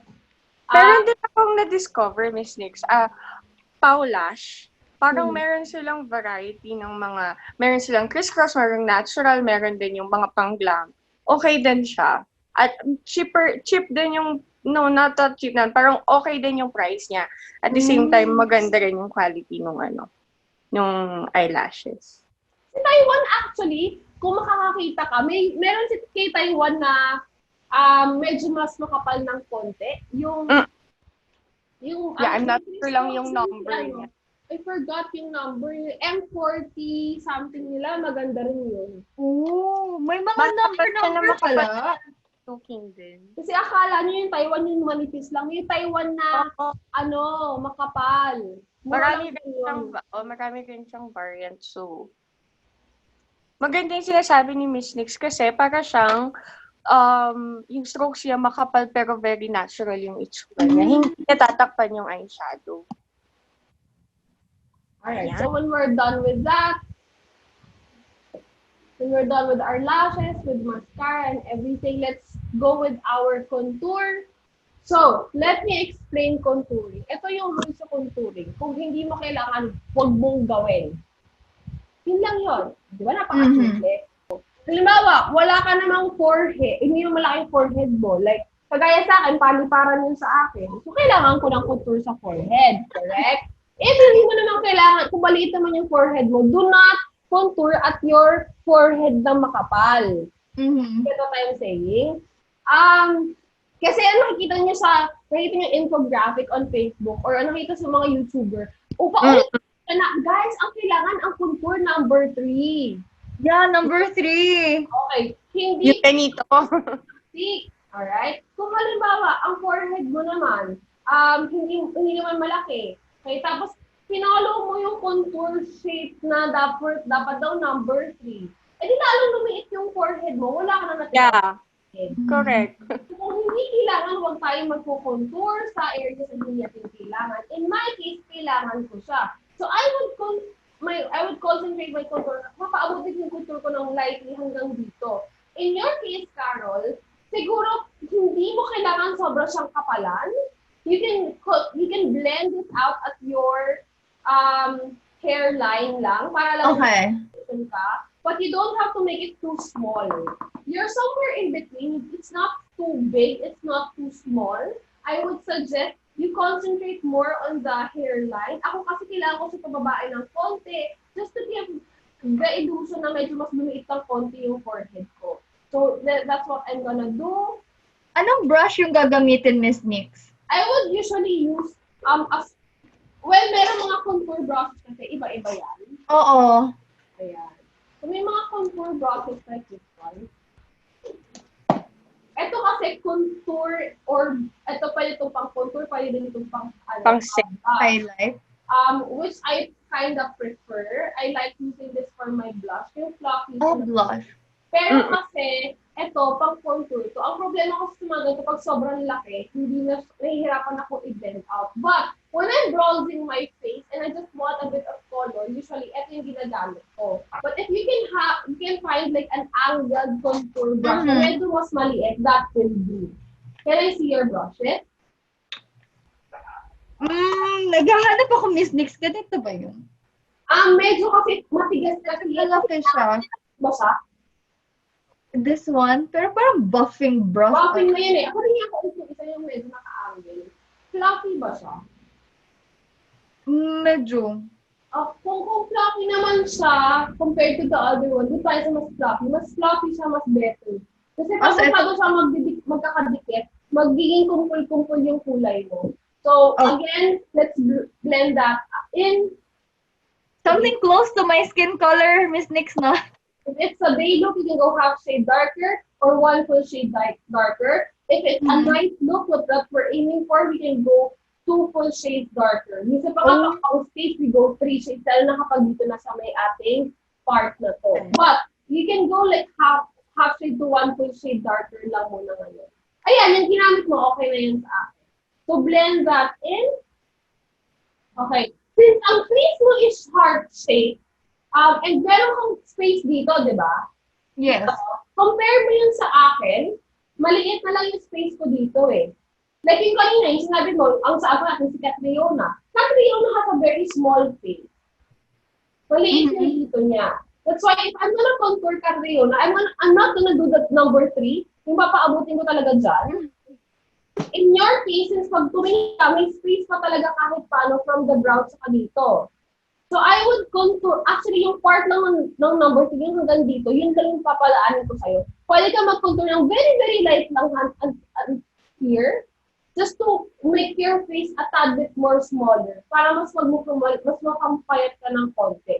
Kasi medyo malapad ng konti yung face mo pag ganito, di ba? Yes. So you wanna make it a tad bit more smaller by adding a bit of contour at this side. So sa akin, hindi siya bagay. Hindi bagay mag-contour sa akin ko. Kasi lalong gaganon yung side ko na to. Kita mo, maliit yung dito ko eh. So for me, I don't. For you, I would contour. Lightly lang. Ayan. So when we're done with that, yung contour natin dito sa cheekbone, your contour should start from the tip of the ear, going down the tip of the lip. Okay, huwag mo nang lagyan tip of the ear to the tip of the lip, but we end at the tip of the eye.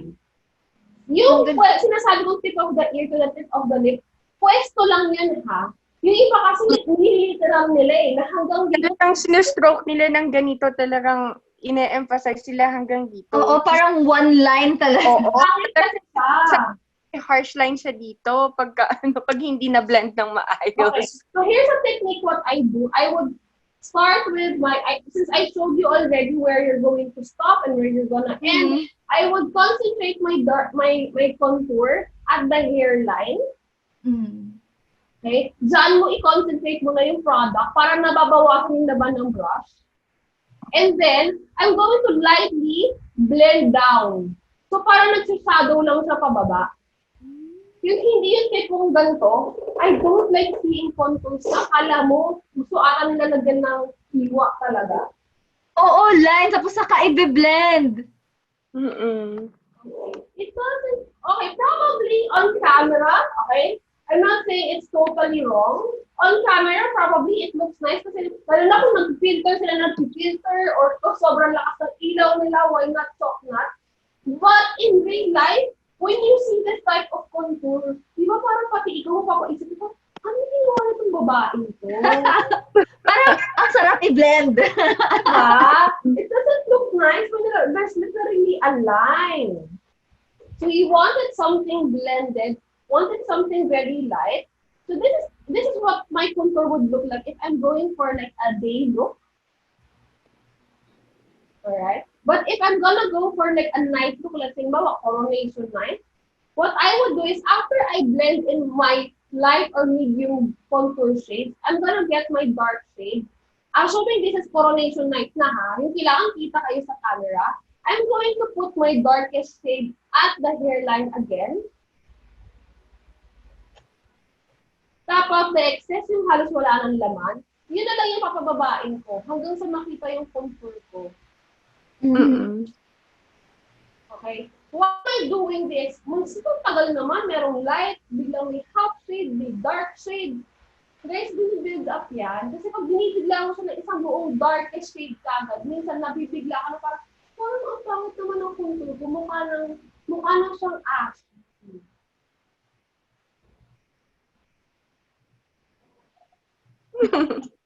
Parang mas maitim dito, Miss Nix. Siguro, medyo nasobrahan ka ng product. Clean your brush.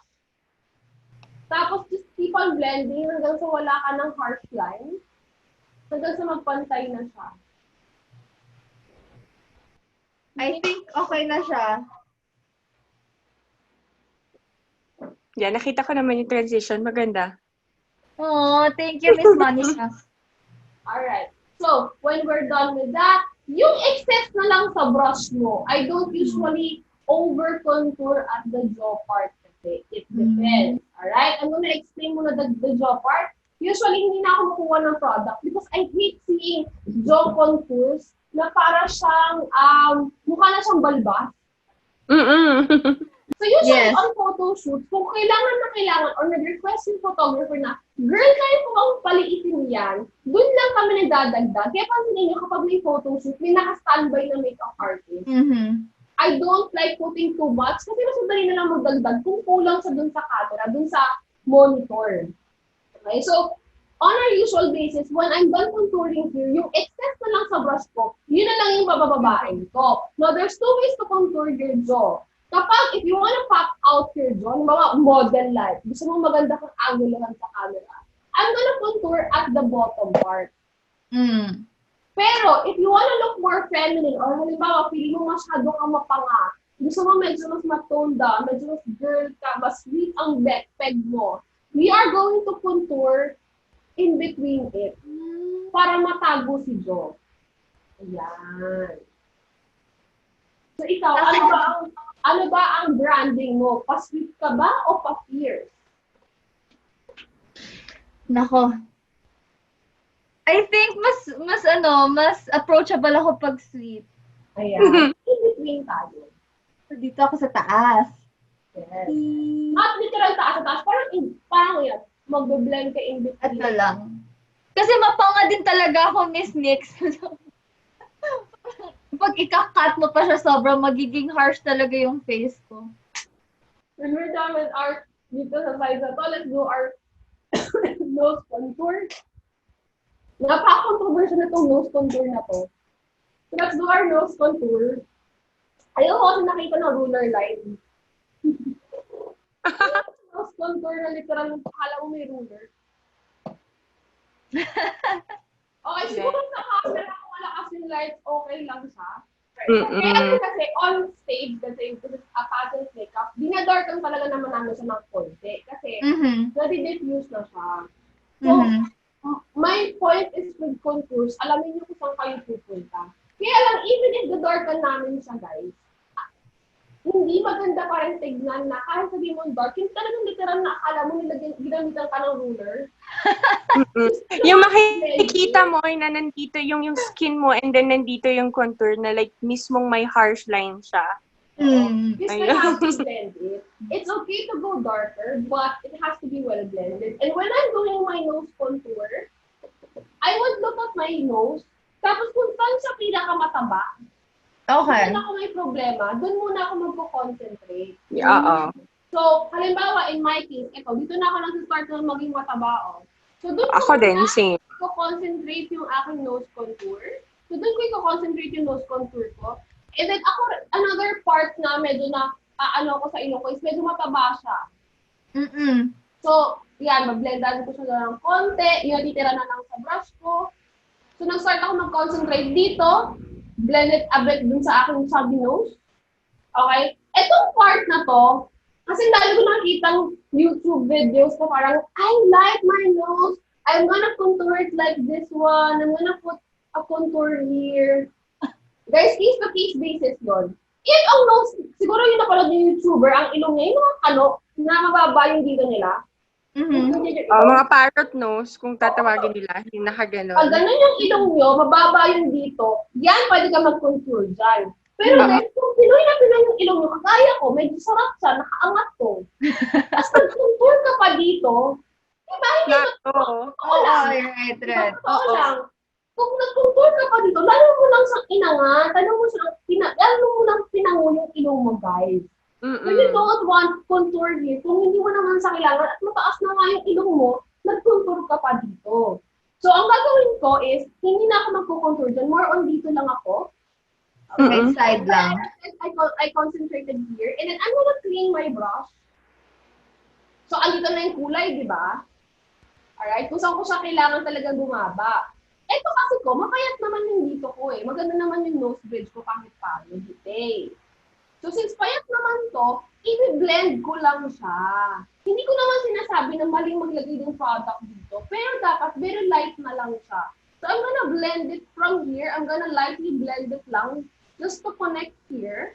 Alright? Parang medyo lightly medium brow. Very, very lightly. So, blended siya. Hindi siya ruler line. Okay. So, yung blush natin is, since ayun na guide mo na kasi yung contour mo, Miss Carol. So, yung blush mo is you're gonna put it on top of it lang. Oh. Tapos, parang yung iba kasi nagsumasmile. So, ako, yung mga clients ko, pinapangiti ko talaga. But if kabisado mo naman yung cheekbone mo or yung tipong kung saan mo nilalagay yung blush on mo, okay na yun. In my case, ako kabisado ko naman yung aking face. The reason You have to bring it to the cheek. The reason why people ask us to smile, because we want to concentrate. Di ba pag nakita mo yung crush mo, or galit ka, gano'n lang, pag galit ka kasi, yung dugo mo, mag-start yung lumula dito sa apples of the cheeks, kaya tayo pinag-smile. Alright? So usually, pag namumula ka, when you smile, ayan, dito tayo nag-start, dito tayo namumula. Yes. Right? So the concentration of your blush will be where your blood piles up. So pag galit na tayo, namumula tayo, dyan tayo nag-start namula eh. Yan, dito. And then, yung natitira sa blush, usually i-connect ko yan dun sa contour. Contour. Dapat magkapara siya nakapatong sa contours. That's why I told you kanina that your contour is your guide if habang nag-blush on ka. So parang ang mangyayari niyan is nakapatong siya sa contour mo. Ganyan siya. So nakikita mo ba nandito yung contour ko sa baba and then nandito yung ko. Ayan. Kung ang contour natin nanggaling dito, si blush on naman nanggaling dito tapos pa ganon. Parang Yeah, it's up to you. Oo. Okay. Anong kulay? Anong kulay po? It's like, for the blush, lalo na kung ikaw morena ka, I would go for like blushes na more on the warm blushes. I wouldn't like put on a Barbie pink blush on you. yeah. Ito yung sinasabi ng Barbie pink. Yes po. Yung warm pink. Warm blush. Yung mga medyo, mga warm blushes would not fit on you. Kasi pag yung Barbie pink sa'yo, parang hindi mo ang natural na. Yeah. Try or natin. ito na lang imagine mo, pag tinamaan ka ng araw, pag medyo pag na-sunburn ka lang, very, very lightly lang. Di ba, parang nagkakakulay ka ng medyo mamula-mula. Hindi red ha, warm. Usually, pag tapos ko ng blush, I would spray my setting spray muna. Hindi ba ako huling muna si setting spray? Ako kasi, what I noticed, inuuna ko yung setting spray bago ako maglagay ng highlighter. Yes. Kasi mas kumakapit yung highlighter. Ako din. Right after that, put on your setting spray. Si Monica, pakita mo, habang tinatapos ni Caroline yung kanyang. Ayun. Okay, yung setting spray, ganito siya. Huwag masyadong malapit, huwag din masyadong malayo. Okay. Mga nasa 12-inch, so. Yan lang. Ang arte ko, di ba? Kita mo yun. Sorry. Nakita mo ba? Poise pa rin masyado, Miss Monica. Poise. Kahit nagsispray. Dapat close my eyes, notice my poise pa rin. Ayun, pahanginin mo na siya muna. Let it sit. Let it dry for a second. Tapos, maya-maya, yung favorite ko, syempre, I love sparkle and shimmer and everything. Ang aking highlighter.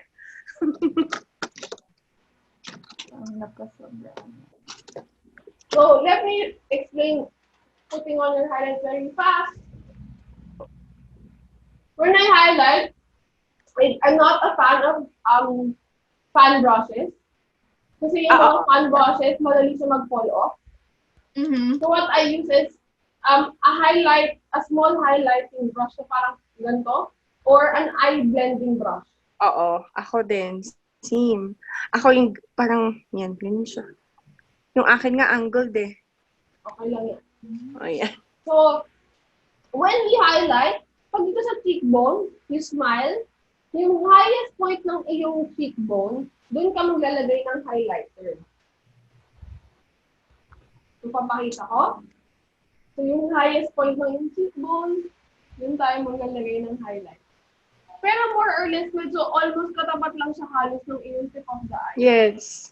Hindi Ayan. mo papaabutin hanggang dito. Kasi pag umabot siya hanggang cheekbone, ay hanggang cheek mo talaga, nagmumukha na siyang oily yung mukha mo.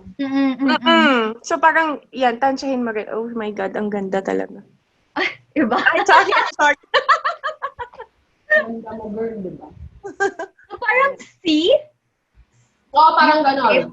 Usually, I would concentrate it here, and then yung matitira dun sa brush ko, ikakabit ko siya dun sa may brow bone ko.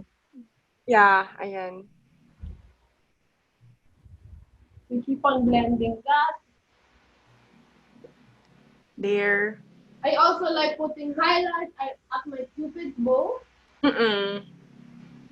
Tapos dun sa nose line, pagkatapos na maglagay sa cupid's bow, sa nose line, napakita ko lang. Guys, huwag isang buong straight na line lang ha.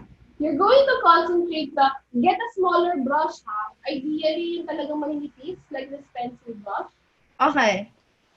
Kasi pag yung matatabang brushes, imagine mo kung ganito kung ba ginamit mo dito sa pang-highlight mo. Pag ginamit mo to dito, kita mo kung gano'n siya kataba. So, lalapad lalo yung ilong mo kasi that's what highlighters do. So what you do is you get a thinner, smaller brush, ideally a pencil brush. You're going to concentrate the highlight muna dito sa may tip of the nose. And then I would put it at my bridge. Yung sa kung saan siya pinakamababa. Okay? As in, parang yung gagawa ka lang ng manipis na line. Tapos clean your brush. Tapos, very light lang. Yung lang connected lang. Hindi mo gusto ng sobrang highlight na straight na ilong. Andito lang siya, pero medyo may konting blending lang. So, siguro dalawang swipe, okay na yan. So, I hope you guys can see my highlight. It's concentrating on ayan. You good? Alright. Yes! So, Monica, explain mo na yung pag-lip line sa pag-lipstick. Ayan. Lip line. Okay. So, lip liner. Saan ba lip liner ka, Miss Carol? Ay, wala. Lip gloss lang po. If you don't have a lip liner, that's okay. Ang paralang while you guys are putting that on, let me just explain what's the use of a lip liner. It helps prolong your lipstick. Also, if you want to overextend your lips, it also helps in that sense. Pero, guys, if man na gusto niyo mag-overlip or mag-overline, huwag niyong papa-overline hanggang corner. Yeah. Clown. So, kung mag-overline kayo, more on dito lang sa lower and a bit on the upper, pero not on the corner. Itong brown. Yeah, it's okay. Anong kulay po? Sa'yo, if you can yung look for a nude shape na nude na warm din, hindi yung nude na parang Barbie pink. Yes. Itong Etong gamit yung ko, eyes natin etong gamit ko, Miss Carol, favorite ko to sa MAC. Sobrang, yan, nude siya. And warm nude lang. Anong shade yan, Miss? Mullet over. Mullet over. Yeah. Very, siya. Parang velvety siya na yung finish niya. Okay. Ayan, ganito yung mullet over. Super nude lang siya. Ang ganda talaga, girl.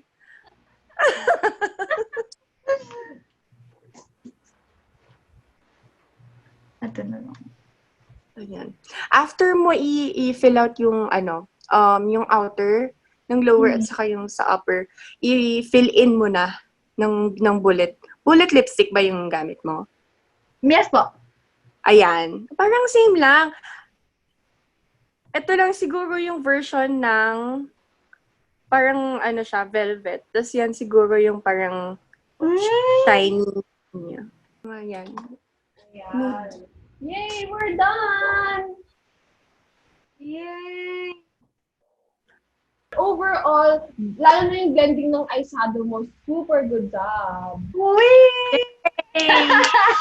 Sana nag-enjoy ka.